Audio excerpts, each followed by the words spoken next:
Salut tout le monde, moi c'est Abdel Bouchakor. Aujourd'hui, je vais vous présenter mon projet encadré par M. Zakaria Khaouch. Alors, le projet est une application Streamlit de traduction multilingue. Concrètement, il peut traduire du texte, audio, images et PDF entre ces langues, français, anglais, japonais, allemand, italien et espagnol. Mais ce n'est pas tout. J'ai aussi intégré un chatbot qui peut discuter avec vous en français et en anglais. Et donc, vous pouvez poser des questions et obtenir des réponses directement dans l'application. D'abord, je vais vous montrer un peu l'architecture de mon projet pour que vous compreniez comment tout est organisé. Alors, ici, on a le dossier principal traduction app. À la racine, il y a le fichier app.p qui est le fichier principal de l'application Streamlit. On a aussi requirement.txt pour installer les dépendances Python, un rhythm.md avec les instructions et un fichier .env pour gérer les variables d'environnement. Ensuite, il y a le dossier page qui contient toutes les pages Streamlit séparées, traduction texte, traduction audio, traduction d'image, traduction PDF et le chatbot multilingue. On a aussi le dossier service qui contient toute la logique derrière l'application, la traduction texte, audio, l'image, le PDF et le chatbot. Enfin, le dossier utile avec des fonctions utilitaires pour gérer les langues et l'interface utilisateur. On commence par regarder ensemble les fichiers les plus importants. A.P, les fichiers dans la page et translation service.p dans service parce que ce sont eux qui font vraiment tourner l'application. Donc maintenant, on va commencer par le fichier le plus important de tout le projet, c'est A.P. En fait, ce fichier représente la page d'accueil de l'application. C'est lui qui lance Streamlit et qui organise toute l'interface principale que l'utilisateur voit au démarrage. Au début de code, on importe les bibliothèques nécessaires, notamment Streamlit pour créer l'interface web, ainsi que d'autres modèles pour afficher des animations et gérer certaines fonctionnalités. Ensuite, on configure la page avec cette page config. Ici, j'ai défini le titre de l'application, l'icône et aussi le noyau en mode large pour avoir une interface plus moderne et plus confortable pour l'utilisateur. Après ça, j'ai ajouté une partie très importante, la personnalisation de design. J'ai utilisé du CSS directement dans Streamlit pour modifier les couleurs et donner un thème rose et bleu ciel afin de rendre l'application plus attractive et pas juste une interface par défaut. Ensuite, on définit les langues supportées par l'application, français, l'anglais, espagnol, italien, allemand et japonais. Ces langues vont être utilisées dans toutes les pages de traduction. On initialise aussi ce qu'on appelle le session state. Elle sert à mémoriser les informations pendant que l'utilisateur navigue dans l'application. Par exemple, l'historique des traductions et les langues choisies. Après, on arrive à la sidebar. Dans la barre latérale, l'utilisateur peut choisir la langue source et la langue cible pour la traduction. J'ai aussi ajouté une petite animation pour rendre l'interface plus vivante, ainsi qu'un aperçu de la dernière traduction effectuée. Ensuite, vient la partie principale de la page d'accueil. J'ai créé une grille de fonctionnalités sous forme de carte, chaque carte correspondant à une fonctionnalité de l'application, traduction texte, audio, image, etc. Quand l'utilisateur clique sur un bouton, l'application le dirige automatiquement vers la page correspondante grâce à st.switch page. Enfin, en bas de la page, j'affiche la liste des langues supportées et un petit feutre. Maintenant, on va passer à la première fonctionnalité et la plus importante, c'est la traduction de texte. Cette partie se trouve dans le fichier traduction texte.p à l'intérieur du dossier page. Euh, dans ce, dans ce fichier, On commence par importer Streamlit et aussi le translation service. Le translation service est très important parce que c'est lui qui contient les modèles d'intelligence artificielle qui réalisent réellement la traduction. Euh, Ensuite, on configure la page, on définit le titre, l'icône et le loyau, puis on déclare les langues supportées par cette page. Après, on arrive à la fonction principale main. Cette fonction construit toute l'interface utilisateur. L'interface est divisée en deux parties. À gauche, on a la zone de texte source et à droite, on a la zone de texte traduit. Dans la partie gauche, l'utilisateur peut choisir la langue source ou activer la détection automatique. Il peut ensuite écrire ou coller le texte dans la zone de saisie. J'ai aussi ajouté un bouton pour échanger rapidement la langue source et la langue cible, ce qui est très pratique pour faire une traduction inverse.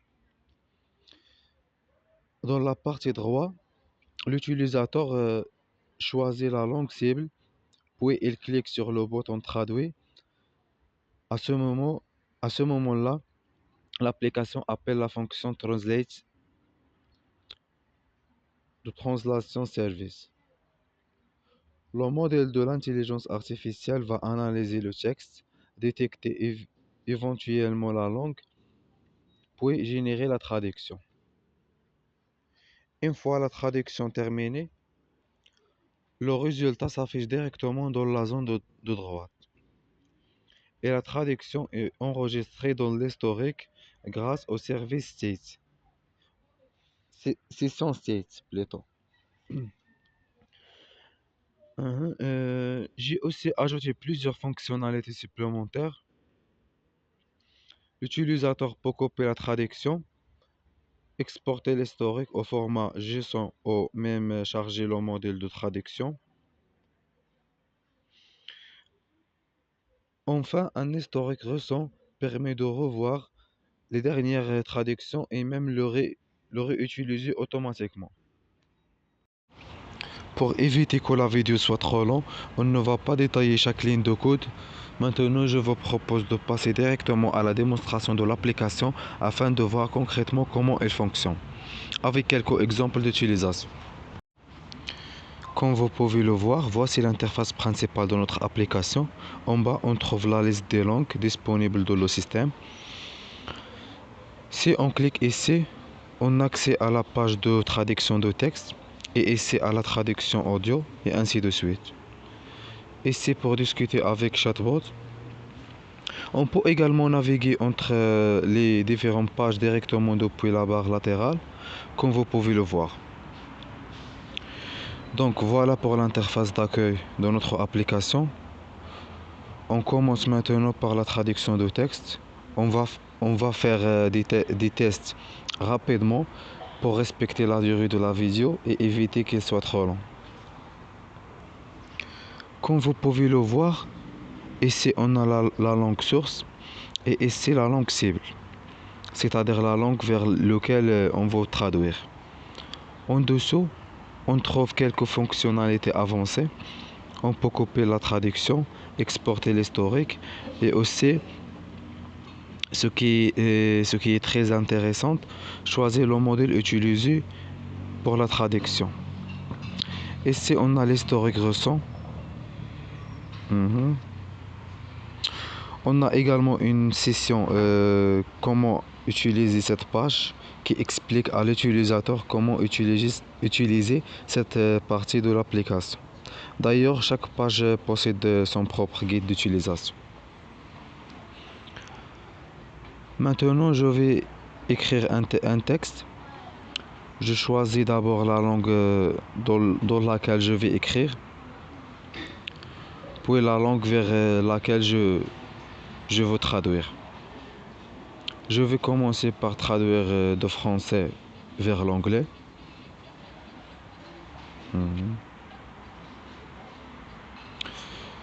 Puis vers l'espagnol.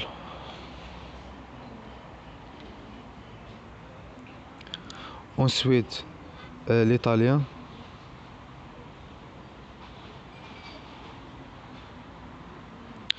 l'allemand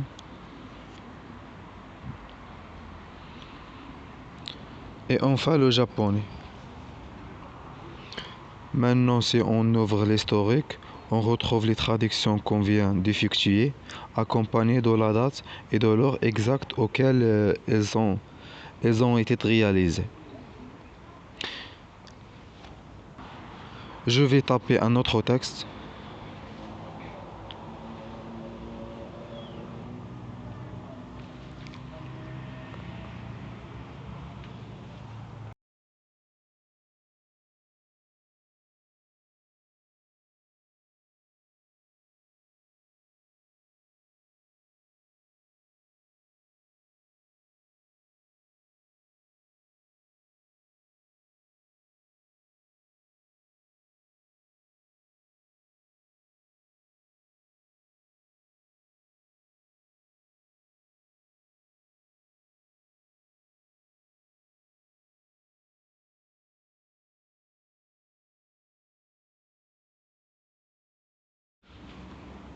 Passons maintenant à la traduction audio.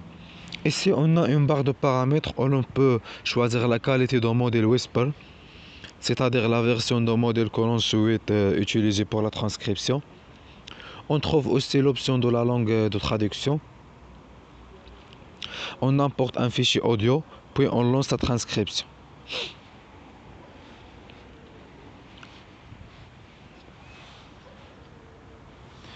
Comme résultat, l'application affiche la forme d'onde de l'audio, sa taille ainsi que son format.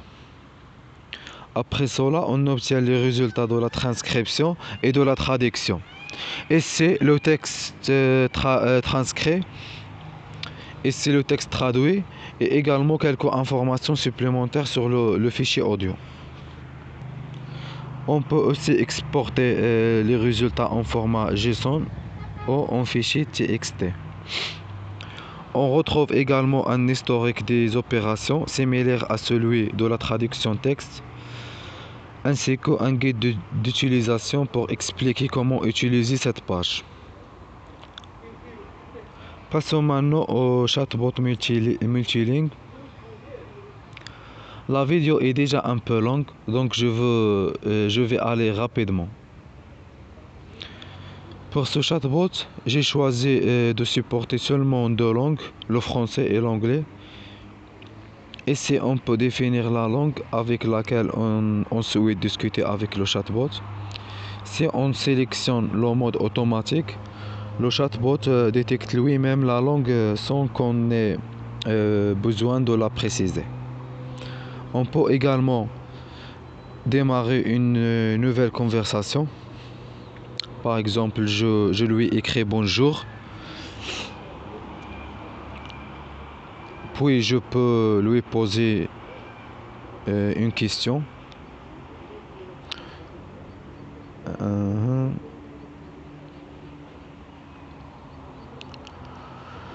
Je peux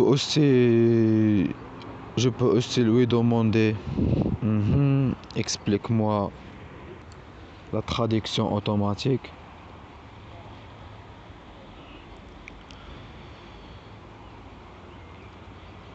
Voilà, je pense qu'on va s'arrêter ici.